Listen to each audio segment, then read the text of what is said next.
let's talk about some of the most beneficial Arabic books to add to your library if you are an aspiring student of knowledge.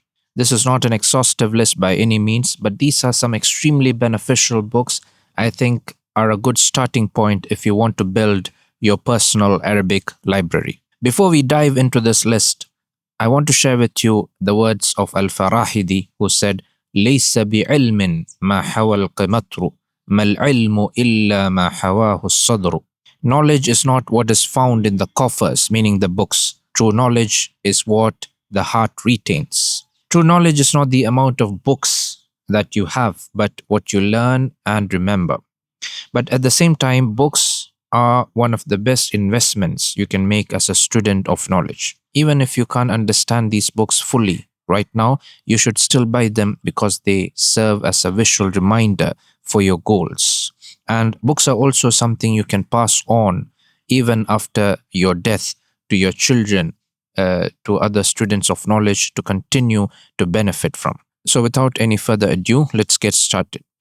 The first book I have for you is Tafsir Ibn Kathir, the most popular traditional tafsir of the Quran if you want to understand the Quran based on the understanding of the Sahaba and the Salaf. When I was in Medina, I wanted to buy Tafsir al-Tabari, which is an older work, which is the foundation upon which Tafsir Ibn Kathir and other tafasir are built. But one of the mashayikh I consulted advised me to buy Tafsir Ibn Kathir instead because it is much more concise and it is more realistic if you want to finish reading the entire tafsir of the Quran. The second recommendation I have for you is Siyar, al-Nubalaa by Imam al-Dhahabi, which is a collection of chronicles and biographies of great men.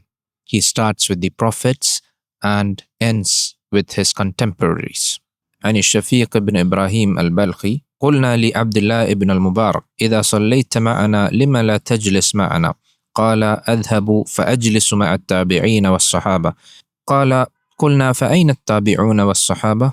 قال أذهب أنظر في علمي فأدرك آثارهم وأعمالهم ما أصنع معكم أنتم تجلسون تغتابون الناس. Shafiq ibn Ibrahim al-Balkhi said, we asked Abdullah ibn al-Mubarak, when you pray with us, why don't you sit with us afterwards? He replied, I go and sit with the tabi'een and the sahaba, the companions.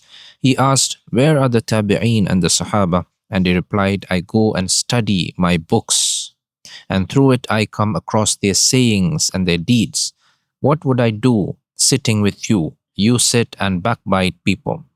So if you want to sit with the Sahaba and the Tabi'een and other great men, this is the book to buy. And of course, this comes in several volumes. I'm just showing you one of these volumes. The third recommendation I have for you is Hilyat Talib al-Ilm. Hilyat Talib al-Ilm is a modern work by Sheikh Bakr Abu Zayd, which consists of invaluable advice for the seeker of knowledge.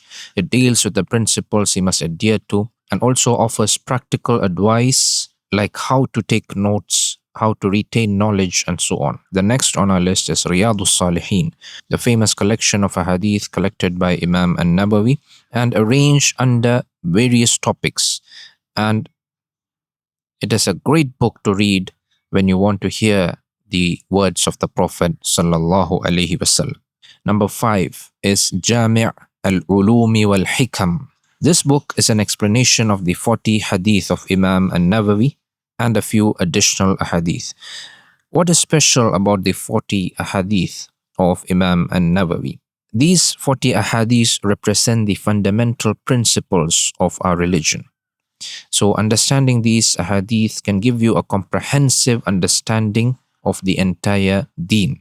And this book is an in-depth explanation of these ahadith. Next, we have al-Rahiq, al-Makhtum. This is the Seerah of the Prophet sallallahu alaihi wasallam. This is a short and comprehensive book which you must read and reread regularly to learn and understand the Seerah of the Habib. And finally, I have Zaad al-Ma'ad.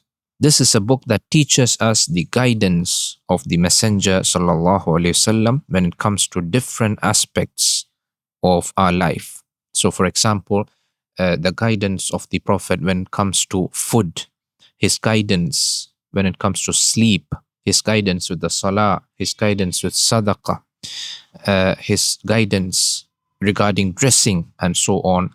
And this, as you can see, is extremely valuable if you want to understand and follow the sunnah of the Prophet sallallahu alaihi wasallam. So these are my recommendations. As I said, this is not an exhaustive list, but you will find all these books extremely beneficial. Inshallah, I hope you enjoyed them as much as I have. And inshallah, I will see you in the next video. Assalamu alaikum wa rahmatullahi wa barakatuh.